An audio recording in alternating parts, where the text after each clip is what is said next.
So bank employee to IPS officer జనరల్గా ఏంటి అంటే ఇప్పుడు ప్రజెంట్ చాలా క్వశ్చన్స్ మనం చూసే ఉంటాం సార్.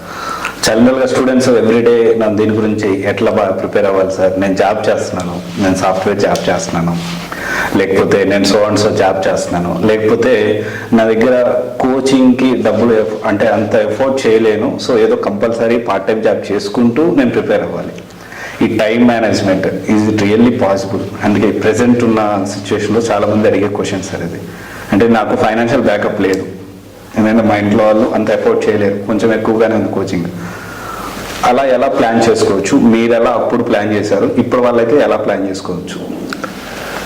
కోచింగ్ ఈజ్ యూస్ఫుల్, కానీ కోచింగ్ లేని వాళ్ళు చాలామంది సెలెక్ట్ అయ్యారు. ఉదాహరణకు ఈ 2021లో సెలెక్ట్ ఇవాళ పొద్దున్న వచ్చిన రిజల్ట్స్లో నేను 220 మందికి మాక్ ఇంటర్వ్యూస్ చేశాను. అందులో 93 మంది సెలెక్ట్ అయ్యారు.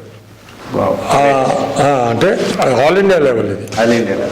సో అందులో యూపీలో ఒక అబ్బాయి, అతను ఓన్లీ బిఏ, ఇంకేం లేదు అతను కోచింగ్ లేదు, ఏం లేదు. అతను ఒక పల్లెటూరు మనిషి, బట్ అతను సెలెక్ట్ అయ్యాడు. అట్లాగే ఫస్ట్ అటెంప్ట్లో ఇవాళ ఏకేఎస్ అకాడమీ వాళ్ళ ఇంటర్వ్యూలో చూశాను ఆ అమ్మాయిని. She an architect who studied in Nagpur. మరి ఆమె శ్రీజ గారు. సో ఆవిడ అప్పుడే మరి సెలెక్ట్ అయింది. సో దీనికి రూల్స్ అంటే ఏమి ఉండవండి.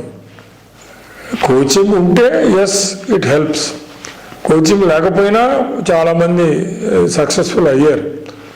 అయితే ఒకటి, ఫినాన్షియల్గా మీరు ఒకరిని ఎవరినైనా పోషించవలసిన బాధ్యత ఉంటే అది కష్టమే.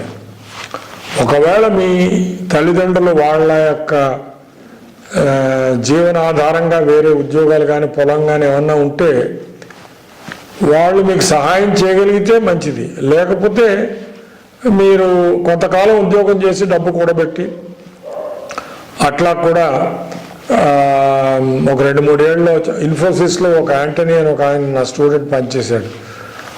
ఆ డబ్బు సంపాదించాడు. ఆ డబ్బు సంపాదించిన తర్వాత ఇన్ఫోసిస్ వదిలేసి ఈ సివిల్ సర్వీస్కి సీరియస్గా ప్రిపేర్ అయ్యాడు. అది 2వ మార్గం. 3వ మార్గం, ఉద్యోగం చేస్తూ కూడా చేసేవాళ్ళు చాలామంది ఉన్నారు. అయితే అల్టిమేట్గా మీకు ఆ డీప్ డిజైర్, ఆ ప్యాషన్ ఎంత ఉన్నది అనే దాన్ని బట్టే ఉంటుంది. మీకు ఎలాగైనా సాధించాలి అనే కోరిక ఉన్నప్పుడు ఇవన్నీ సాధ్యం.